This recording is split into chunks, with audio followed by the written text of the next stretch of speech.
నాయనలు స్థిరమైనవి నీ ఆలోచనలు నా యేసయ్యా ఘనమైనవి నీ కార్యములు నాయనలా స్థిరమైనవి నీ ఆలోచనలు నా యేసయ్యా కృపలను పొందచు కృతజ్ఞత కలిగి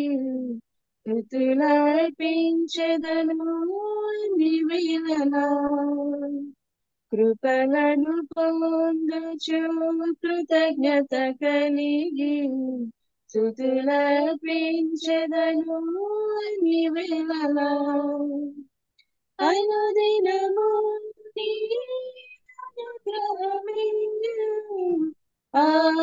ఆయుష్కాలము నీ వరమే అనుదినము నీ అనుగ్రహమే ఆయుష్కాలము నీ వరమే ఘనమైనవి నీ కార్యములు నాయనలా స్థిరమైనవి నీ ఆలోచనలు నా యేసయ్యా ఈ తెగులు సమీపించనీయక ఈ కీడైనా దరి చేరనీయక ఆపదలన్నీ తొలగే వరకు ఆత్మలో నెమ్మది కలిగే వరకు ఈ తెగులు సమీపించనీయక ఈ కీడైన దరి చేరనీయక ఆపదలన్నీ తొలగే వరకు ఆత్మలో నెమ్మది కలిగే వరకు నా భారము బాసి బాసటగా నిలచి ఆదరించితివి ఈ స్తుతి మహిమను నీకే చెల్లించెదను జీవితాంతము ఘనమైనవి నీ కార్యములు నాయనలా స్థిరమైనవి నీ ఆలోచనలు నా యేసయ్యా నీ కృప తప్ప వేరొకటి లేదా నీ మనసులో నేను పిలిచానయా బహుకాలముగా నేనున్న స్థితిలో నీ కృప నాయన చాలంటివే నీ కృప తప్ప వేరొకటి లేదయా నీ మనసులో నేను చాలయా బహుకాలంగా నేనున్న స్థితిలో నీ కృప నాయన చాలంటివే నీ అరచేతిలో నన్ను చేకొకంటివి నాకేమి కొదువా ఈ స్తుతి మహిమలు నీకే చెల్లించెదను జీవితాంతము ఘనమైనవి నీ కార్యములు నాయనలా స్థిరమైనవి నీ ఆలోచనలు నా యేసయ్యా ఘనమైనవి నీ కార్యములు నాయనలా స్థిరమైనవి నీ ఆలోచనలు నా యేసయ్యా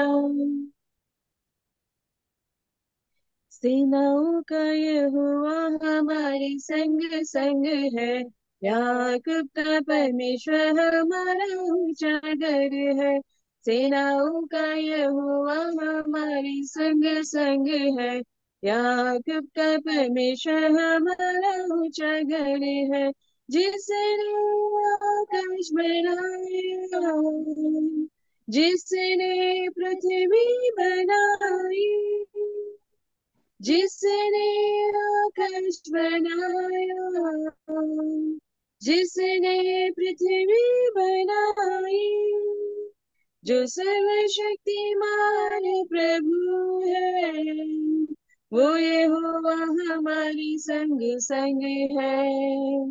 जो सर्वशक्तिमान प्रभु है, वो यहोवा हमारी संग संग है।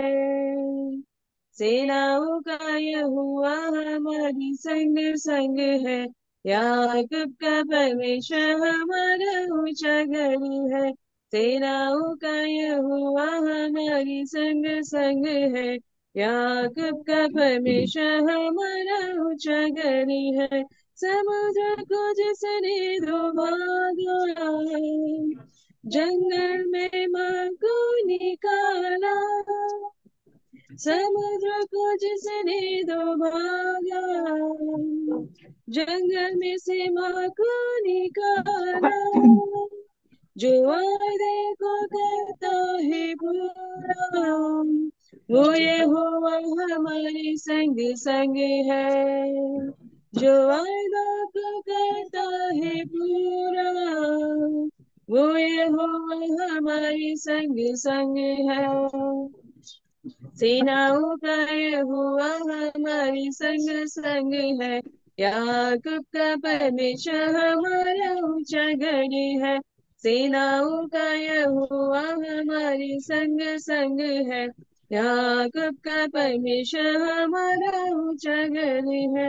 लाजर को जिसने जिलाया, जक्कई को जिसने बचाया, लाजर को जिसने जिलाया, जक्कई को जिसने बचाया, जिसके लिए सब कुछ संभव है, वो यहोवा हमारी संग संग है। जिसके लिए सब कुछ संभव है, वो यहोवा हमारी संग संग है। सेनाओं का यहोवा हमारी संग संग है। याकूब का परमेश्वर हमारा ऊंचा गढ़ है। सेनाओं का यहोवा हमारे संग संग है। याकूब का परमेश्वर हमारा ऊंचा गढ़ है। Praise God. Thank you so much for the lovely songs, Victoria. Thank you so much. God bless you abundantly. God bless you. So we welcome all of you to our Zoom meeting. We're happy to see you. And before we discuss God's word, let us say a small word of prayer.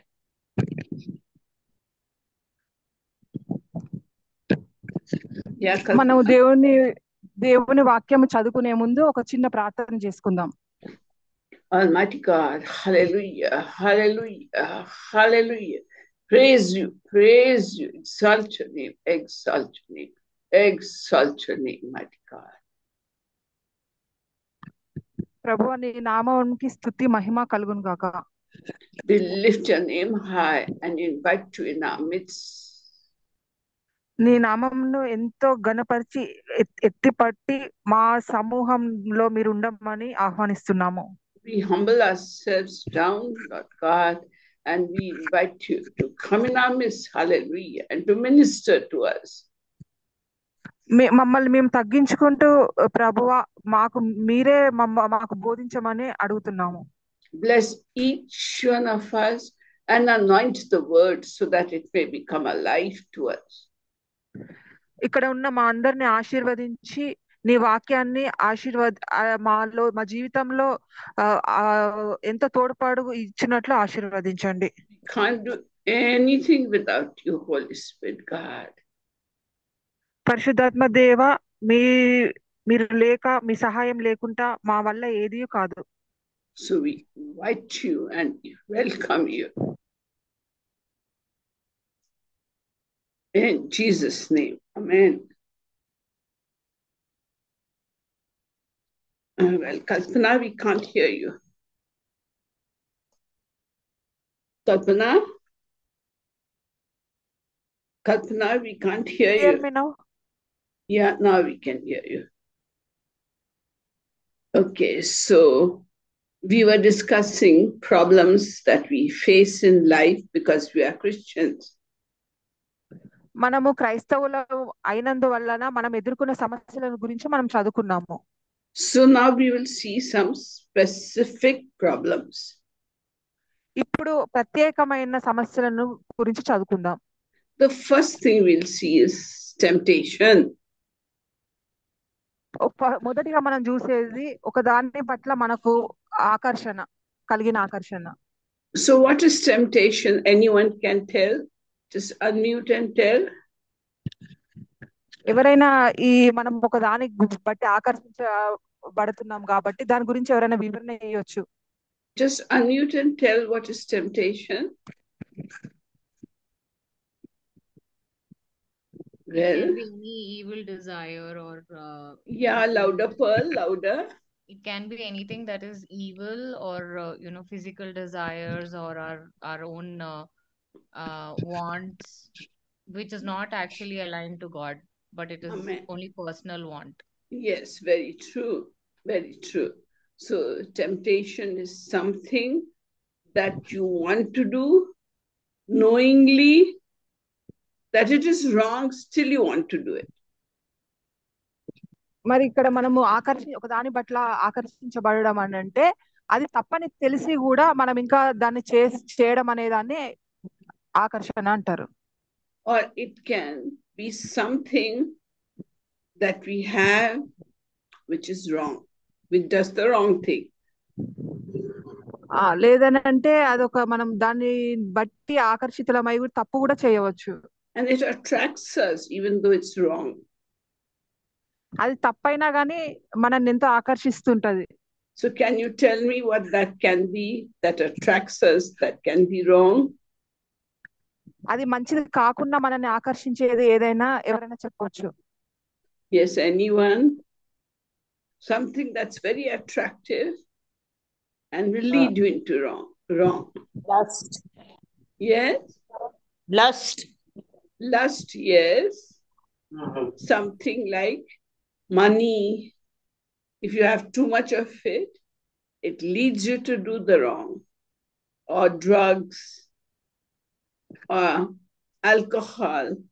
I mean, in the cold places, to have a little brandy is not bad. To take away your cold and cough and all that, it's not bad. కొన్ని ప్రదేశాలలో చల్లగా వాతావరణం ఉన్నప్పుడు కొంచెం beer లాంటివి తాగడం అనేది ఒక చెడ్డ పని కాదన్నట్టుగా చూస్తారు. కొంతమందికి ఆకర్షణ డబ్బు మీద ఉంటది, దాని పట్ల కూడా ఇంకా కొన్ని తప్పులు చేస్తారు. And as Sushma said, it can be lust of the flesh, lust of the eyes, and lust in pride, boastful pride of life. మరి సిస్టర్ గారు చెప్పినట్టు ఆ ఆకర్షణ తప్ప అనేబడి ఆకర్షణ ఎలాంటిదంటే మన శరీరంతో కూడుకున్న ఇచ్చలు, కామం లాంటివి, లేదంటే మన కళ్ళతో చేసే పాపము అలాంటివి కూడా ఉండొచ్చు. So temptation, does it come to all people or does it come only to a few people? మరి ఇలాంటి ఆకర్షణలు అందరికి వస్తాయా లేదా కొంతమందికే ఉంటుందా? Yes, we are all Christians and we have accepted Jesus. So temptation, does it come to us? It comes to all people, auntie. Yes, very true. Yes, it comes to all people. It comes to all Christians also. మరి ఇలాంటి ఆకర్షణ ఒట్టి క్రైస్తవులకే ఉంటుందా లేదంటే అన్యులకు కూడా ఉంటుందా అని అంటే అది అందరికీ ఉంటుంది. క్రైస్తవులకు వస్తుంది, అన్యులకు కూడా వస్తుంది. So if you are tempted, does it mean you are a bad person? మరి ఇలాంటి శోధనలు మనకు వచ్చినప్పుడు అది ఒక తప్పు లాగా పరిగణించబడుతుందా? మనమేమన్నా పాపాత్ముల్లాగా అనుకుంటారా అందరూ? So if you are tempted, does it mean you are committing a sin? మనము అట్లా శోధించబడినప్పుడు మనం ఒక పాపం చేస్తున్నట్టు అర్థం అవుతుందా? When does temptation become a sin then? మరి అలాంటప్పుడు ఈ శోధనలు అనేది పాపం కిందకి ఎప్పుడు వస్తుంది? Can we discuss it? ఇప్పుడు దాని గురించి చదువుకుందాం. Yes, anyone? I mean, we are all tempted. So does it mean we have gone back to sin? మరి ఇక్కడ ఉన్న మనం ప్రతి ఒక్కరము శోధనలో పడిపోయిన వాళ్ళమే. అలా అని మనము పాపాల వైపు తిరిగినట్టు కాదు. దాని గురించి ఎవరైనా మాట్లాడాలనుకుంటే మాట్లాడొచ్చు, చెప్పొచ్చు. Only Yeah. if we commit the temptation, like bring it to reality, then it becomes a sin. Amen. Very true.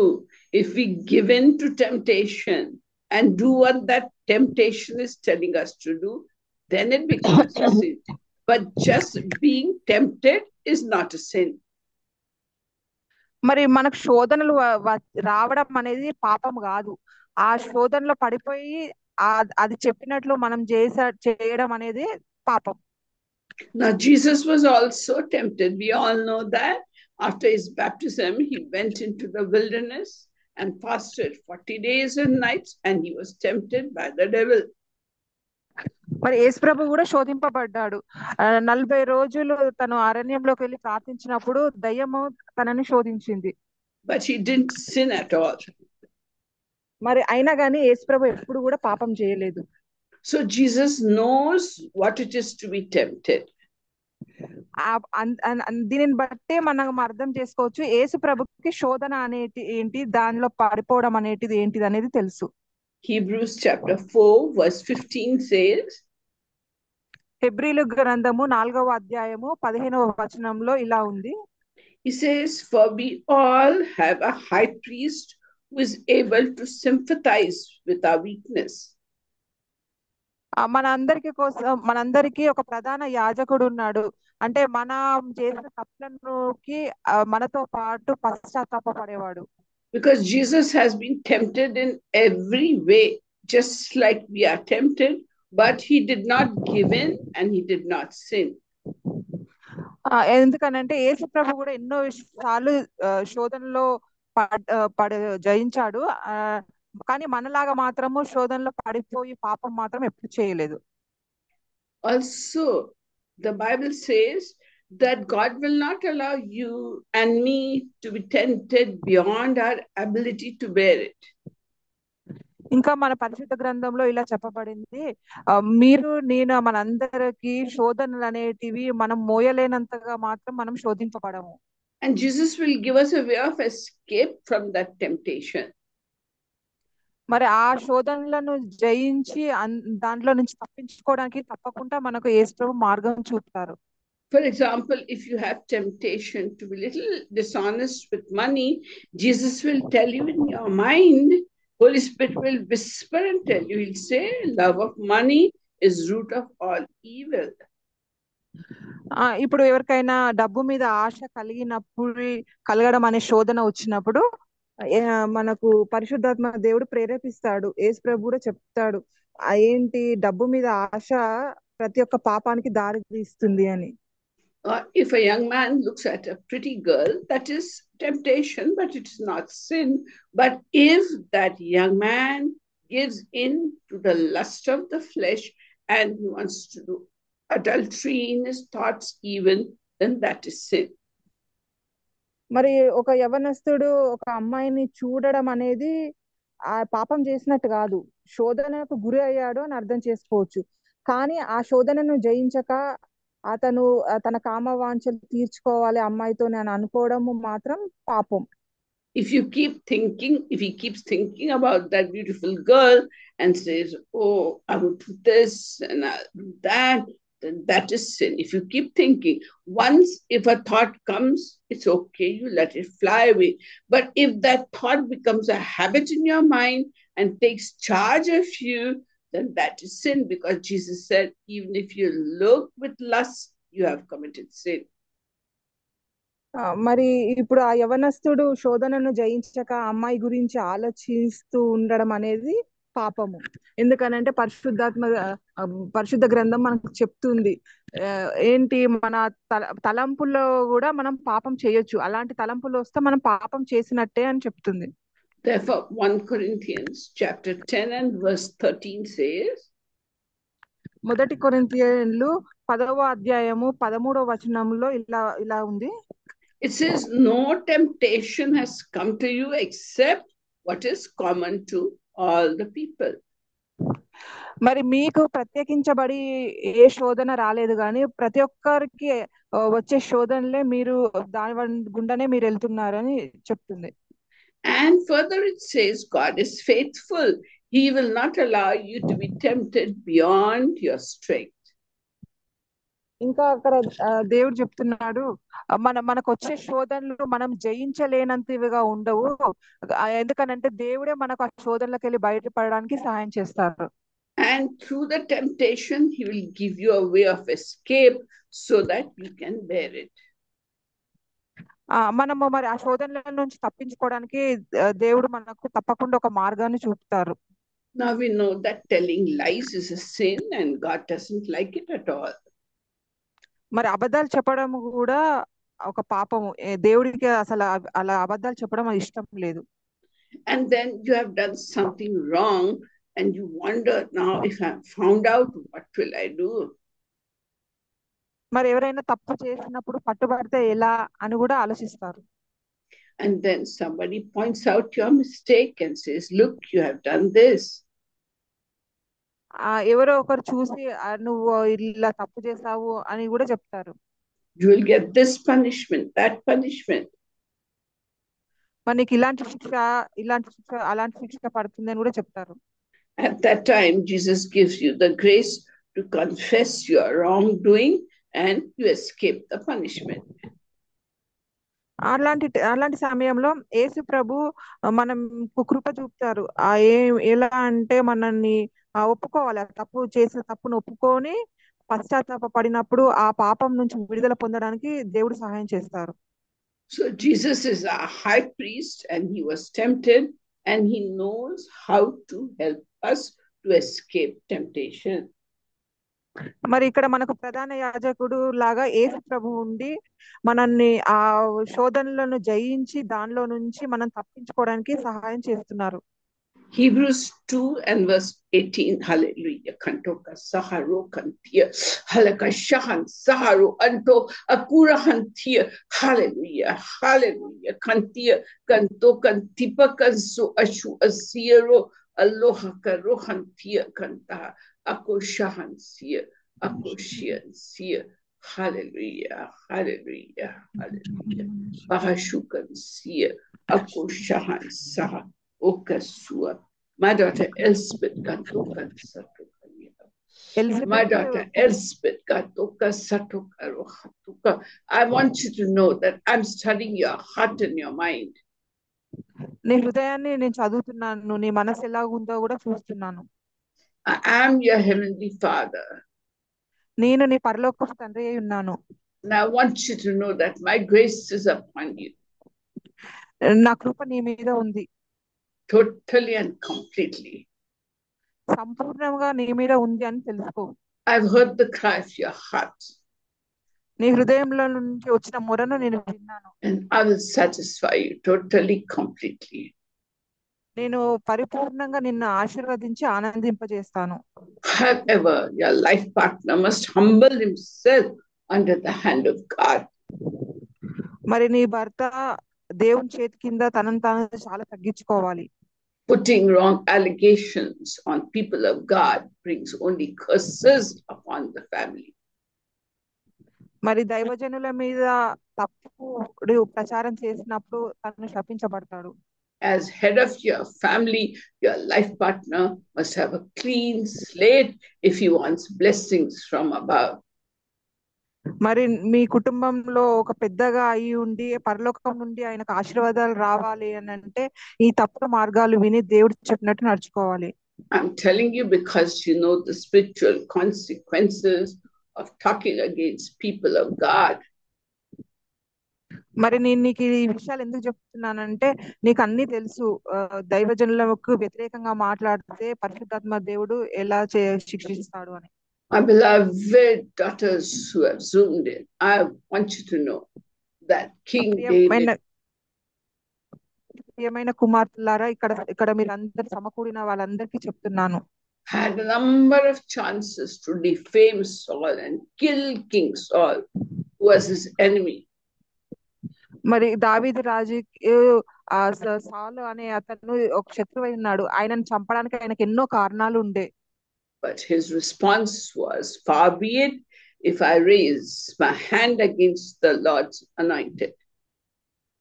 కానీ అతను ఏమనుకున్నాడంటే, నేను దేవుని చేత ఆశీర్వదింపబడిన వాడి మీదకి నేను నా చెయ్యి ఎత్తను, ఎందుకంటే దేవుడు కోపానికి గురవుతాడని అనుకున్నాడు. It is the same as using your tongue against the Lord's anointed to defame them and to put their character in the mud. It should not be done. మరి ఇది ఎలా ఉందనంటే, దేవునిచే ఆశీర్వదింపబడి నా వాళ్ళ గౌరవాన్ని మీరెంతో కీడు సంభవించిన వాళ్ళ చేస్తున్నారు. Your laws tell you that every action has an equal and opposite reaction. మరి మీరు చేసే ప్రతి చర్యకు ప్రతిచర్య ఉంటుంది. And you will see it's plain in your life, my daughter Elizabeth. మరి ఈ విషయాలన్నీ నీ జీవితంలో నీకు సంపూర్ణంగా తెలిసే ఉన్నాయి Elizabeth. Because when you lift your hands against the Lord's anointed, it's the same as killing them and their ministry.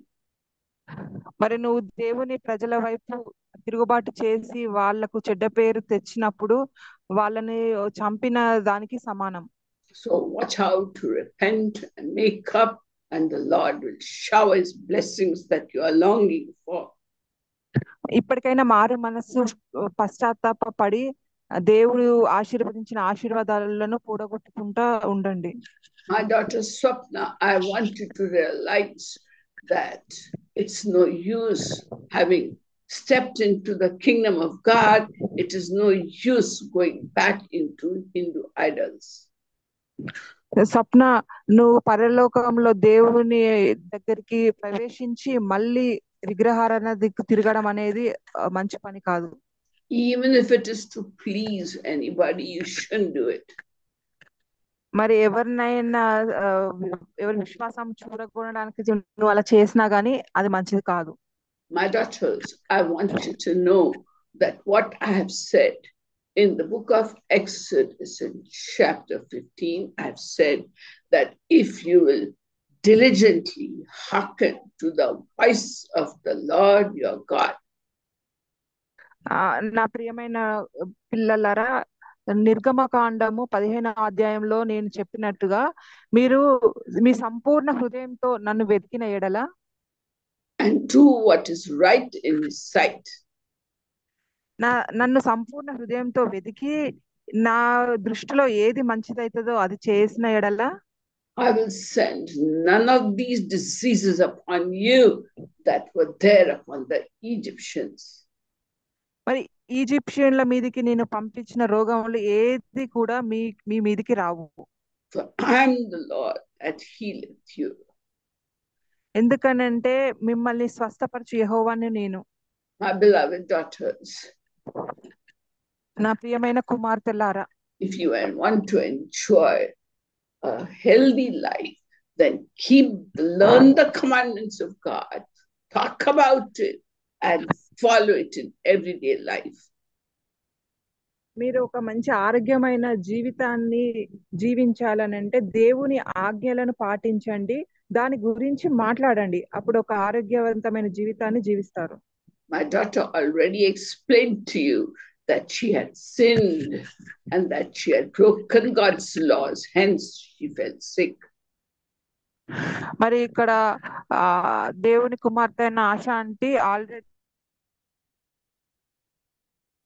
దేవునికి ఆజ్ఞను మీరినప్పుడు ఎలా అనారోగ్యం పాలయ్యి మళ్ళీ పశ్చాత్తాప హృదయంతో దేవుని ముందటికి వెళ్ళినప్పుడు దేవుడు ఎలా తనను స్వస్థపరిచాడు అని మనకు ముందుగానే తెలిసింది. But I talked to her, and as soon as she accepted her mistake, that very moment she was healed. మరి ఎప్పుడైతే నా సన్నిధికి వచ్చి తను చేసిన తప్పున పాపాన్ని ఒప్పుకుందో అదే క్షణం తను స్వస్థపరచబడింది. So do you want a healthy life, a joyful life, a satisfying life?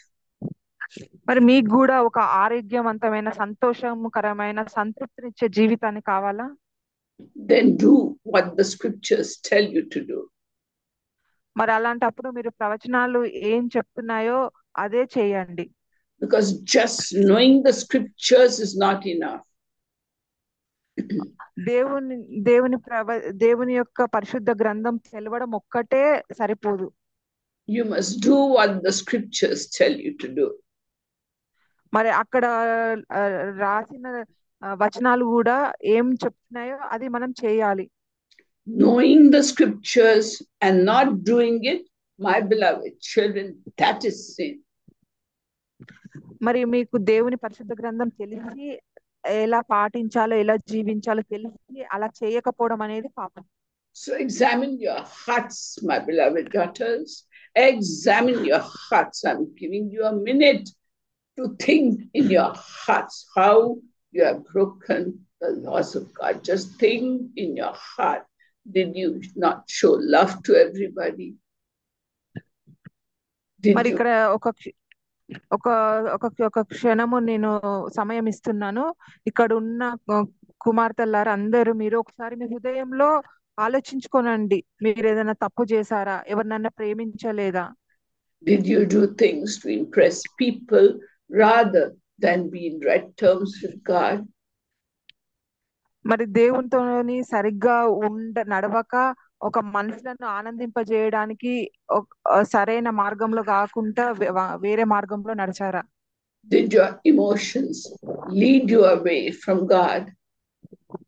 మరి మీ యొక్క మనసు చెప్పినట్టు విని మీరు దేవుని నుంచి దూరం వెళ్ళారా? Just question yourself. I'm giving you a minute.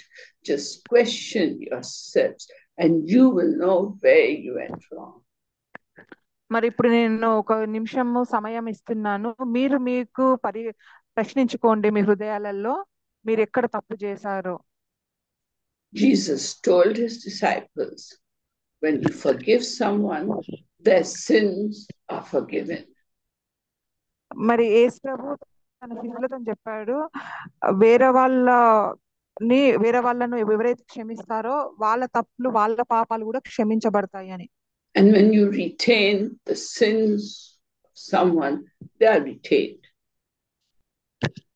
అలా కాక మన మనసులో ఒకరి మీద పగ, కోప, ద్వేషము, క్షమించకపోవడం అనేది మనం ఉంచుకుంటే దేవుడు కూడా మన పట్ల అలానే ప్రవర్తిస్తాడు.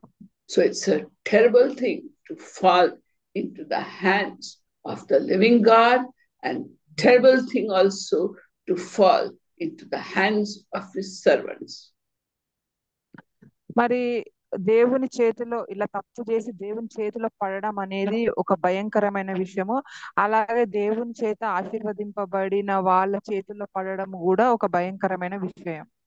So my daughters, the next step is that you confess your sins to the Lord God Almighty and repent and change your ways. మరి ఇప్పుడు మరుక్షణము మీరు మీ హృదయాలలో ఆలోచించుకొని మీరు పశ్చాత్తాపడి దేవుని ముందట మీరు మీ పాపంలో ఒప్పుకోవాలి. If you confess your sins, you will prosper. మీరు మీ తప్పులను పాపాలను ఒప్పుకుంటే మీరు ఎంతో అభివృద్ధి చెందుతారు. But if you hold on to your sin, you will suffer the consequences.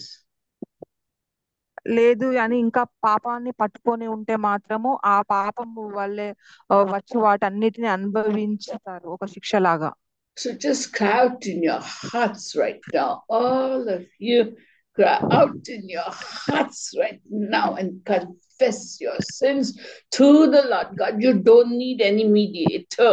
You just tell it to Jesus and he will do the needful. అందు నిమిత్తం ఇప్పుడే మీరు అందరూ మీ తప్పులను పాపాలను క్షమించమని దేవుని ముందట పశ్చాత్తాప హృదయంతో ఒప్పుకోనండి. ఇంకా మీకు మధ్యలో వర్తి ఎవరు అవసరం లేదు, మీరు దేవుడు మాత్రమే మాట్లాడుకోవచ్చు. I want you to know that my grace is coming upon all of you who are humbling themselves under the mighty hand of God.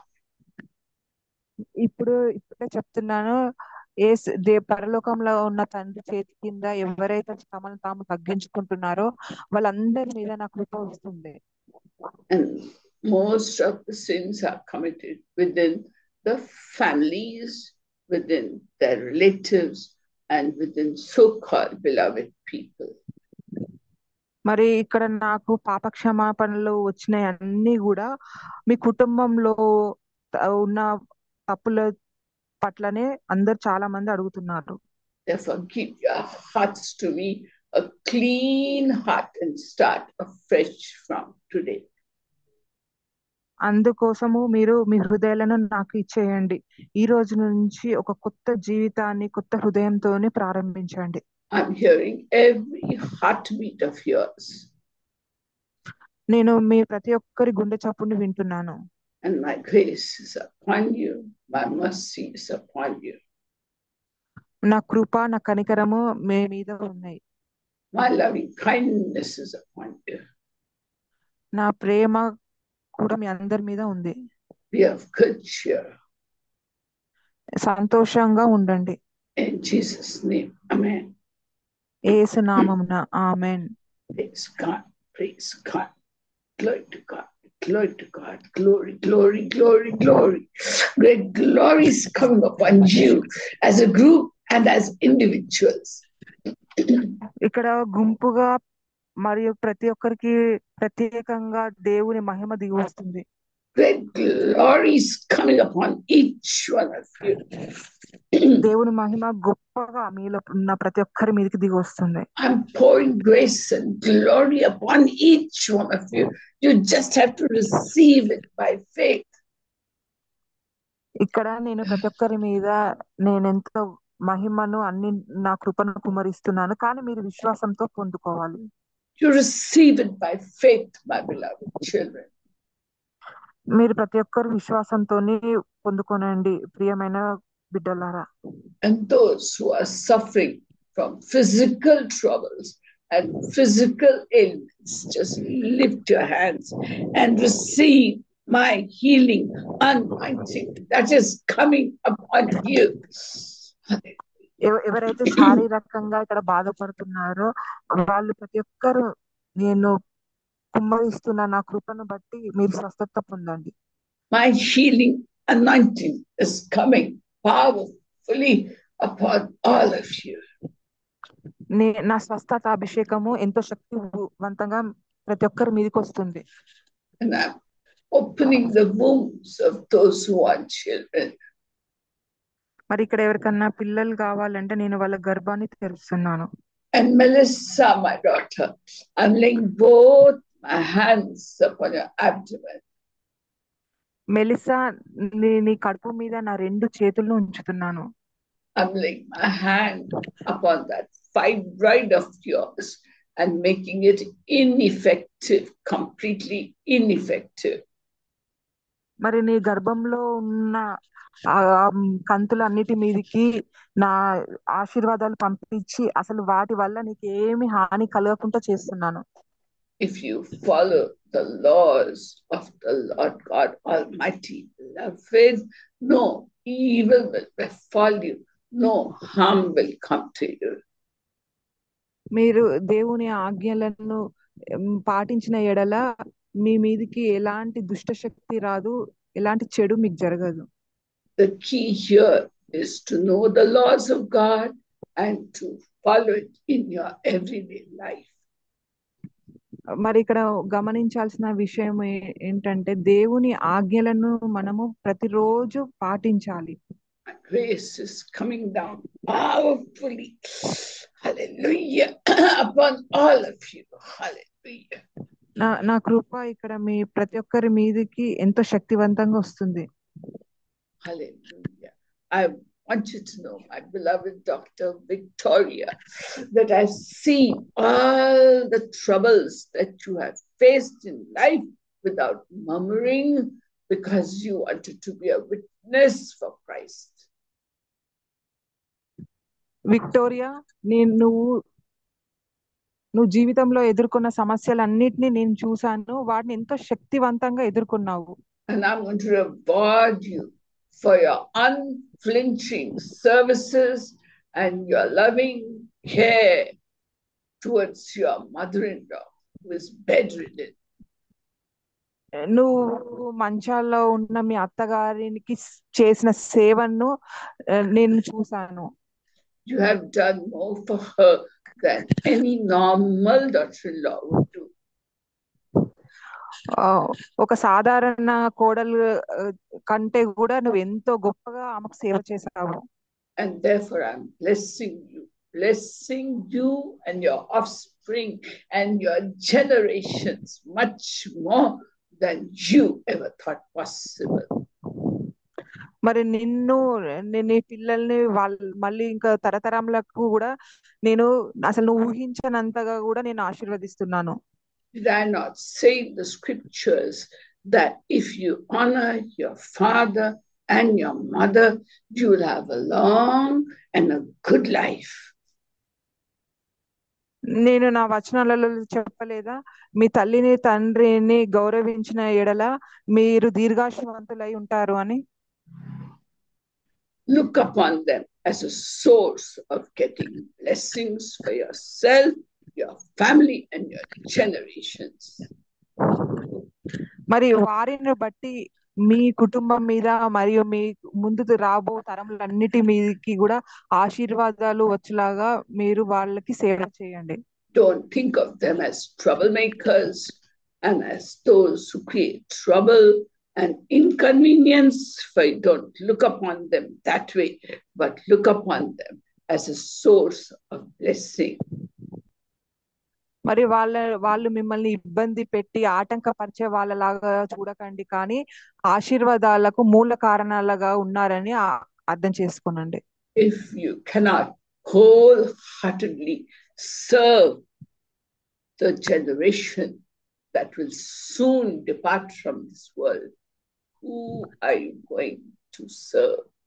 You cannot serve the Lord unless you serve your own parents. మరి మీ సొంత తల్లిదండ్రులను మీరు చూసుకోనకపోతే మీరు దేవునికి కూడా మీరు సేవ చేయలేరు. Did I not put my mother into the hands of Apostle John when hanging on the cross? మరి నేను సిలువ వేయబడినప్పుడు నా తల్లిని కూడా నేను యోహానుకి అప్పచెప్పలేదా? And because of that, John was not martyred. He did not suffer execution and torture like the rest of the disciples, but he lived to a ripe old age and could write so many books in the Bible. And therefore, I gave him visions and I showed him what is to come upon the world in the book of Revelation. Now you know the secret. అందుని బట్టి యోహానుకి మిగతా వాళ్ళలాగా శిక్షలు పడలేదు. తన ఎంతో తన జీవితాన్ని అంతం వరకు అనుభవించాడు. ఇంకా పరిశుద్ధ గ్రంథంలో చాలా పుస్తకాలు రాశాడు. Because of his love for Mary, he lived to a ripe old age and did not have an unnatural, violent death like the other apostles. మరి తనకు అప్పగించిన బాధ్యతను తను పరిపూర్ణంగా తీసుకున్నాడు కాబట్టి తను ఎంతో దీర్ఘాయుష్మంతుడయి చాలా ఏళ్ళు కూడా సంతోషంగా ఆరోగ్యవంతంగా జీవించాడు.